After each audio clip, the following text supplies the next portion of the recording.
man cuts himself while shaving. A tiny scratch. Nothing serious. 6 weeks later, he is dead.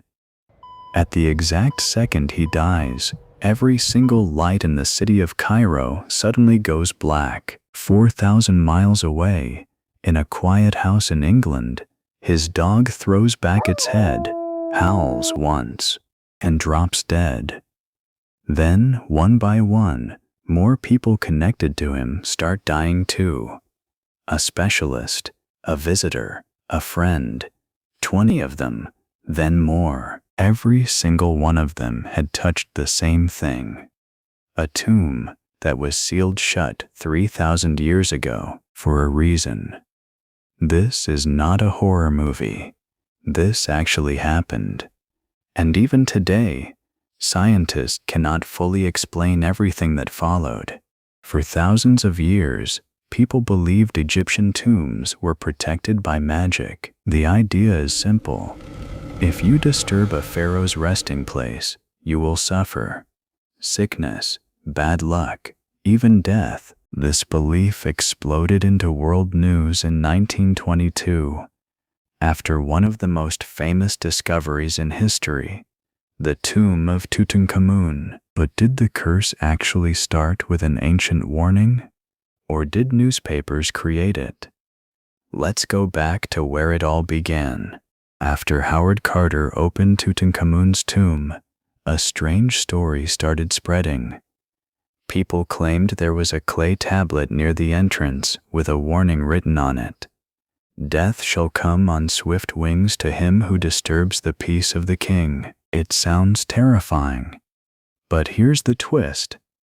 Most historians now believe this tablet never actually existed. It was most likely invented by newspapers to sell more copies. Fear sells. And in 1923, this fear sold millions of newspapers around the world.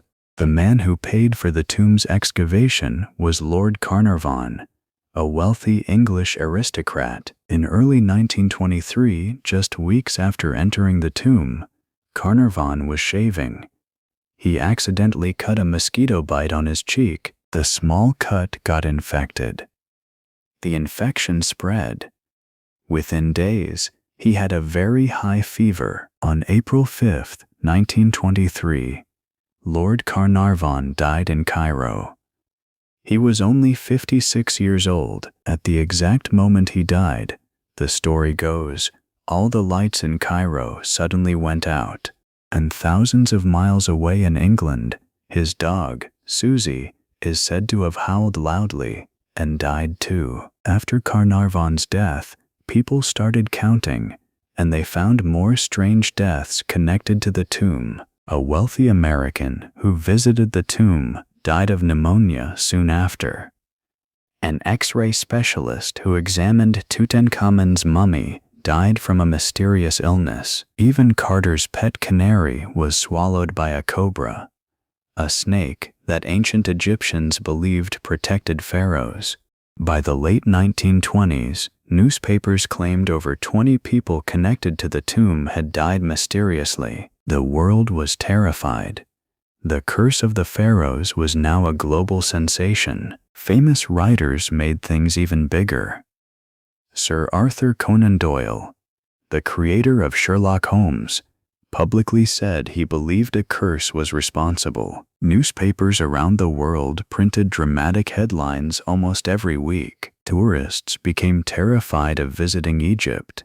Yet at the same time, millions became fascinated and wanted to know more. The mummy exhibitions became more popular than ever before. Fear, it turns out, is great for business. Here is where the curse story falls apart. Howard Carter, the man who actually opened the tomb and spent the most time near the mummy, lived for another 17 years.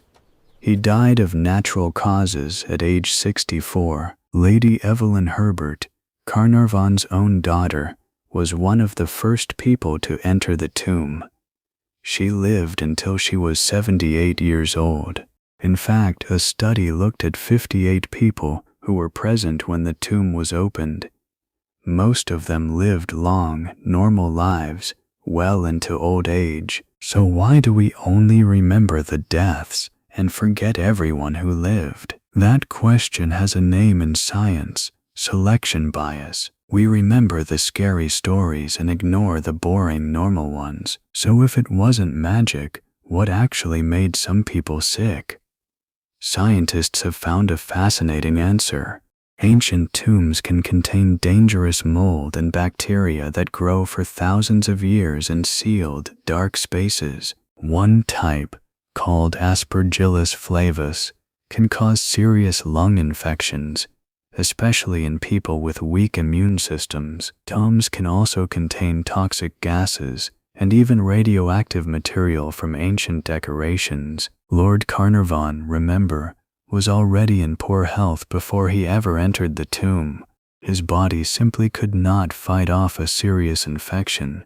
Not a curse, just biology. There's another reason the curse story spread so fast: human psychology. Our brains are wired to notice patterns, even when there aren't any. If 10 people visit a tomb and 2 get sick, we connect the dots and say, the tomb did it. We ignore that thousands of other people who never visited the tomb also got sick that same year. This is called confirmation bias. We remember the things that fit our fear and forget the things that don't. Add a mysterious tomb, ancient hieroglyphics, and a dead lord, and you have the perfect recipe for a legend. Tutankhamun isn't the only cursed object in history. In the British Museum, there is a mummy coffin lid nicknamed the Unlucky Mummy. People claim it caused shipwrecks, fires, and even bad photographs. Some people even falsely claimed this object was on the Titanic when it sank in 1912. It wasn't. It was safely inside the museum in London the entire time. This shows how curse stories grow bigger and stranger every time they get retold. Even though science has explained most of it, the legend of the curse refuses to die. Movies made it even bigger. From old black and white mummy films to modern Hollywood blockbusters. Why? Because a good mystery is exciting. It makes history feel alive, dangerous, and magical. Ancient Egypt already feels mysterious. Giant pyramids, golden masks, secret writing. A curse just makes the story even more powerful. Let's look at the facts one more time. No ancient warning tablet was ever proven to exist. Most people connected to the tomb lived long, healthy lives, and the few strange deaths have real scientific explanations: infections, toxic mold, and simple bad luck. The real curse of the Pharaohs isn't magic. It's the power of a good story, one that newspapers, writers, and movies made unforgettable. A pharaoh's tomb, sealed for 3,000 years. A rich lord's tragic death. A world eager to believe in magic. Together, they created one of the greatest legends in history. Maybe the pharaohs never truly cursed anyone, but their power to capture our imagination, that curse is very real, and it's still working today.